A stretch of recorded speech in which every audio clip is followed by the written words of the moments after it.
ሰላም ጤና ይስጥልኝ ክቡራን ተመልካቾች፣ ከከፋ ቴሌቪዥን የሰዓቱን ዜናዎች ይዘን ቀርበናል። ዜናዎቹን እየመራሁ አብሬያችሁ የምቆየው ክፍሌ አለሙ ነኝ። በምክር ቤቶች የተላለፉ ውሳኔዎችን በሚጥሱ አካላት ላይ ሕጋዊ እርምጃ እንደሚወስድ የከፋ ዞን ምክር ቤት አስጠነቀቀ። ምክር ቤቱ ለሕዝብ ጥቅም ሲባል የሚያስተላልፋቸው ውሳኔዎች ተግባራዊ እንዲሆኑ በየደረጃው ያሉ አካላት ተገቢውን ክትትል እንዲያደርጉ ዋና አፈ ጉባኤው አቶ ግርማ ደፋር ጥሪ አቅርበዋል። ከሰሞኑ ሲካሄድ በቆየው የከፋ ዞን ምክር ቤት አራተኛ ዙር 11ኛ ዓመት 23ኛ መደበኛ ጉባኤ ላይ በርካታ ሀሳቦች ተነስተው ውይይት ተደርጎባቸዋል።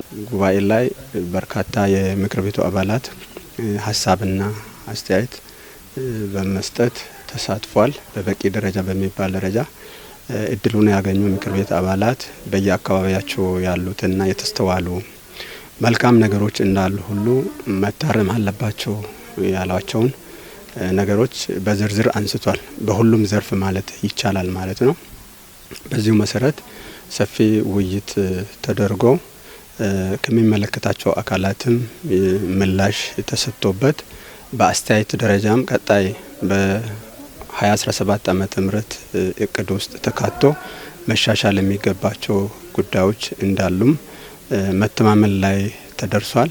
ከዚህም ጋር ተያይዞ የ2017 በጀት ዓመት የዞኑ በጀትም እንዲጸድቅ ተደርጓል ማለት ነው።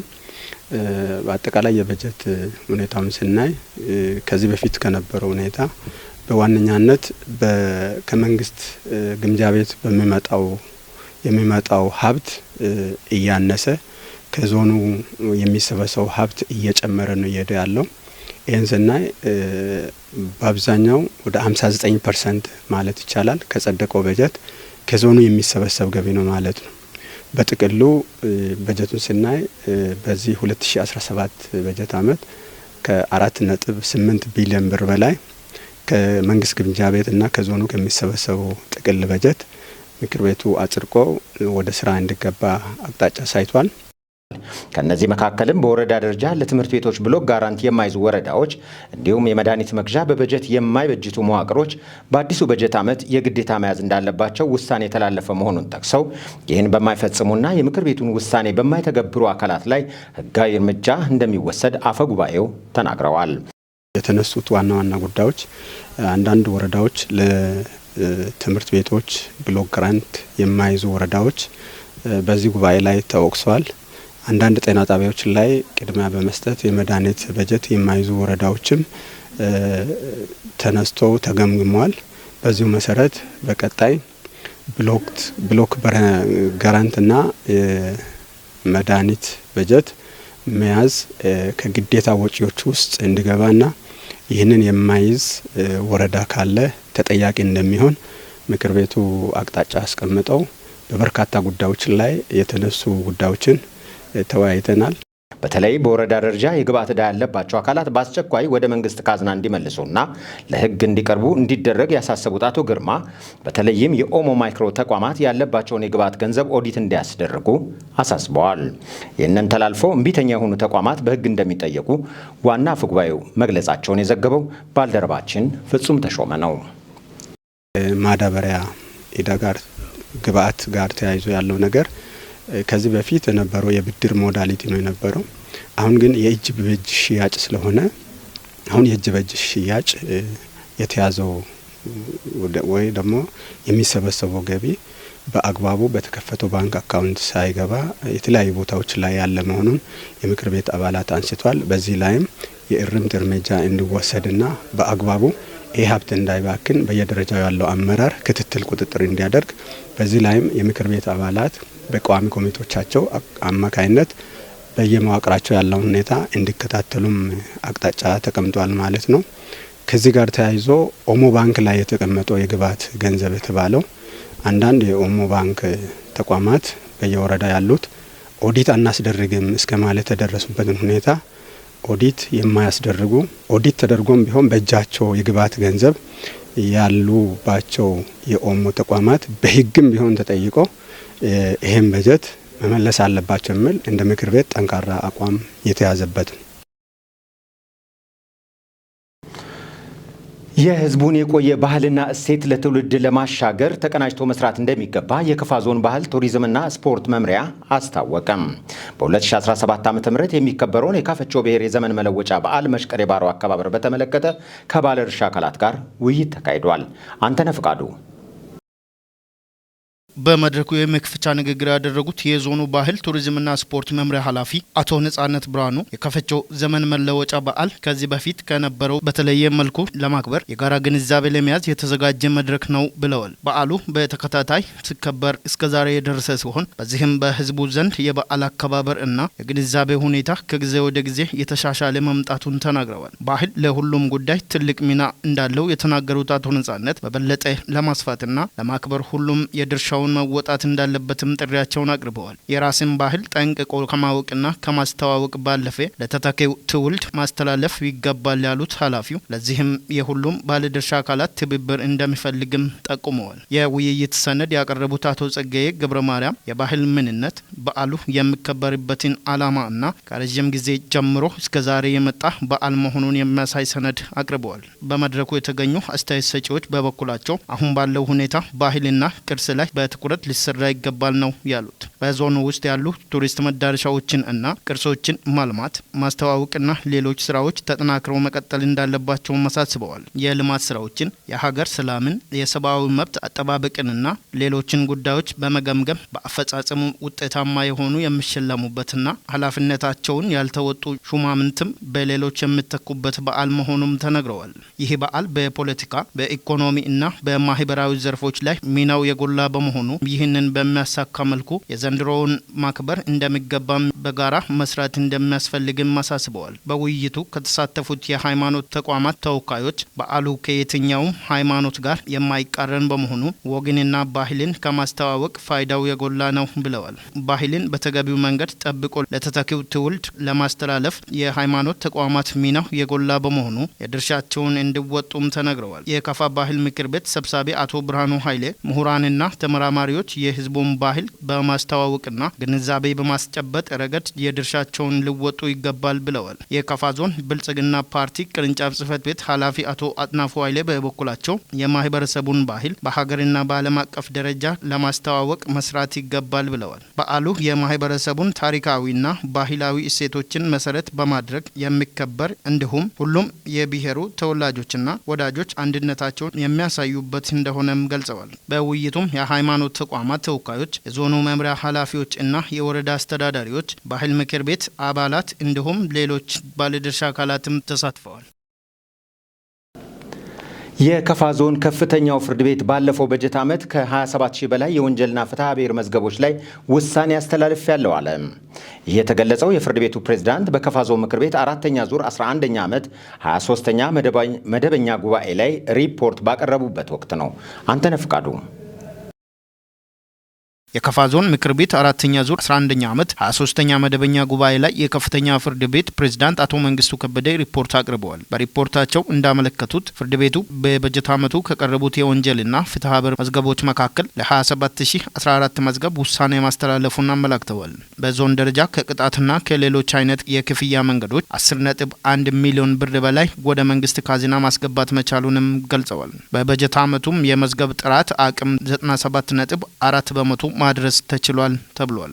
ለይግባኝ ሰሚ ካሄዱት 1548 መዛግብት 727 መዝገቦች ታይተው የተመለሱ ሲሆን 619 መዝገቦች በመጀመሪያ ውሳኔ የጸደቁ ሆኖ 64 መዝገብ የተሰረዘ እንዲሁም 32 የተስተካከለ ሲሆን 12 መዝገቦች እንደገና ውሳኔው እንዲታይ ስለመመለሱም ከቀረበው ሪፖርት መረዳት ተችሏል። በዚህም የፍርድ ቤቱ በይግባኝ የመወሰን አቅም 85.1 መድረሱን ማወቅ ተችሏል። ፍርድ ቤቱ የሎጂስቲክና የሰው ኃይል እጥረት መኖር፣ የወቅቱ ዋጋ ንረት፣ ምቹ የስራ ቦታ ያለመኖር፣ የበጀት ውስንነት መኖር የተስተዋለ ችግር በመሆኑ የሚመለከታቸው አካላት እንዲመለከቱትም ፕሬዝዳንቱ ጠይቀዋል። የጉባኤው ተሳታፊዎችም በቀረበው ሪፖርት ላይ ሀሳባቸውን ሰጥተው ምላሽ እንዲሰጥም አስችለዋል። ፍርድ ቤቱ ለሚቀጥለው በጀት ዓመት የሚሆን እቅድም አቅርቦ እንዲጸድቅ የተደረገ ሲሆን ለዚህም አጋዥ የሚሆን 152 ሚሊዮን 327254 ብር በጀት አብሮ ጸድቀዋል። የከፋ ዞን የፖለቲካ ፓርቲዎች የጋራ ምክር ቤት የ2016 በጀት ዓመት አፈጻጸም ግምገማና የ2017 እቅድ ላይ ውይይት ተካሄደ።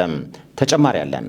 የፖለቲካ ፓርቲዎች የጋራ ምክር ቤት የ2016 ዓ.ም አፈጻጸም አጠቃላይ ሪፖርት ያቀረቡት ሰብሳቢው አቶ ታከለ ታምሩ ቀደም ሲል በፖለቲካ ፓርቲዎች መካከል ይስተዋል የነበረው የእርስ በርስ ሽኩቻና አብሮ የመስራት ችግር በለውጡ መንግስት መቀረፉን ገልጸው ፓርቲዎች የተፈጠረላቸውን እድል ተጠቅመው በመደራጀት ለጋራ ሀገር በጋራ እየሰሩ መሆናቸውን ተናግረዋል። መቻል አለብን።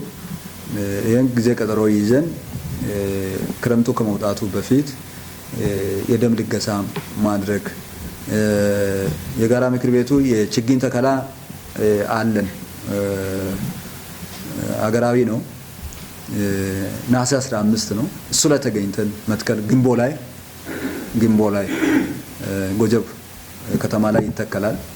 እሱ ላይ መገኘት መቻል አለብን። ሌላ ጥሪ አሁን አስፈላጊ አይደለም። ከኛ ጋር ተነጋግረን እሱ ላይ ተገኝተን የጋራ ምክር ቤቱ አመራር አካላትም ችግኙን አብሮ መትከል መቻል አለበት።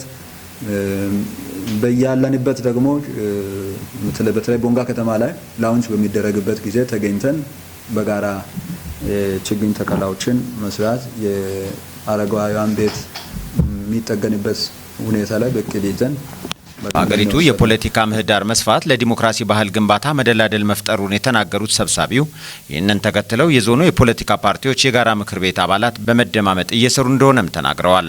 በጋራ ስራዎችን መስራት አለብን ብለን ወደ ስራ የገባን መሆኑን እናንተም ታስታውሳላችሁ። ባለፈው ዓመት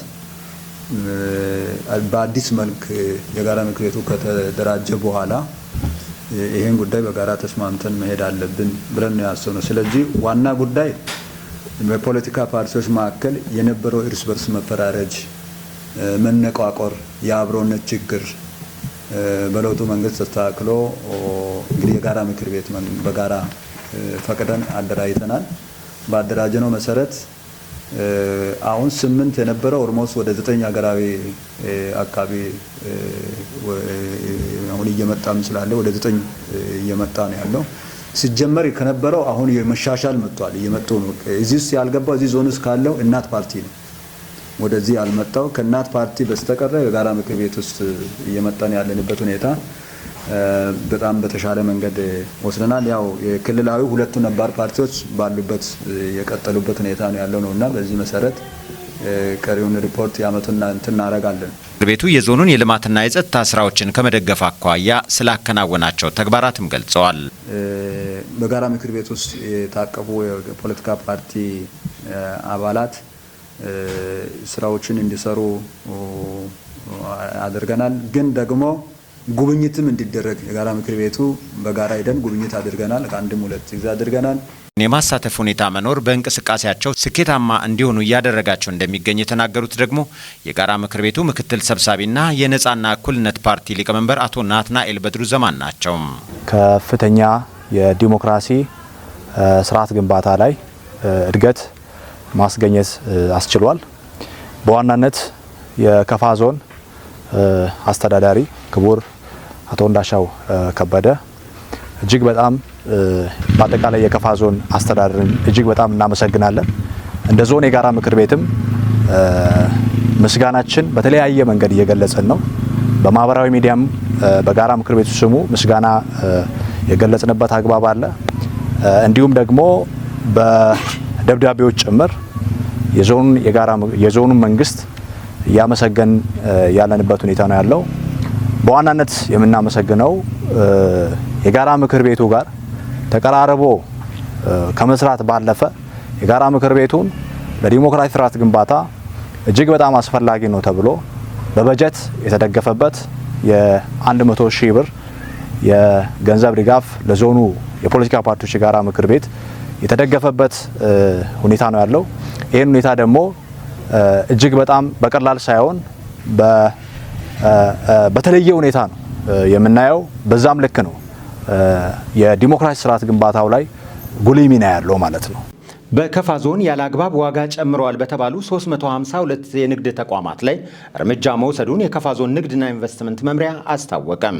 የመምሪያ ኃላፊዋ ወይዘሮ ታሪኳ ታከለ እንደገለጹት የፌዴራል መንግስት ያደረገው የማክሮ ኢኮኖሚ ማሻሻያ የሀገሪቱን የውጭ ምንዛሬ ችግር ለመፍታትና የዋጋ ንረትን ለመቆጣጠር ያለመ ነው።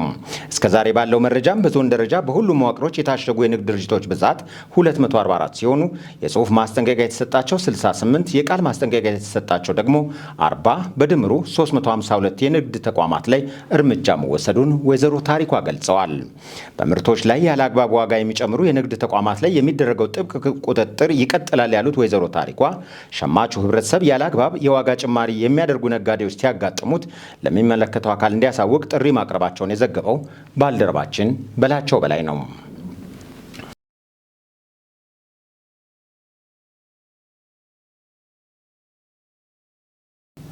መንግስት የወሰደውን የኢኮኖሚ ማሻሻያ ምክንያት በማድረግ አንዳንድ ነጋዴዎች እያደረጉ ያሉትን የዋጋ ጭማሪ የአዲዮ ወረዳ ንግድ ኢንቨስትመንትና ገበያ ልማት ጽሕፈት ቤት አወገዘም።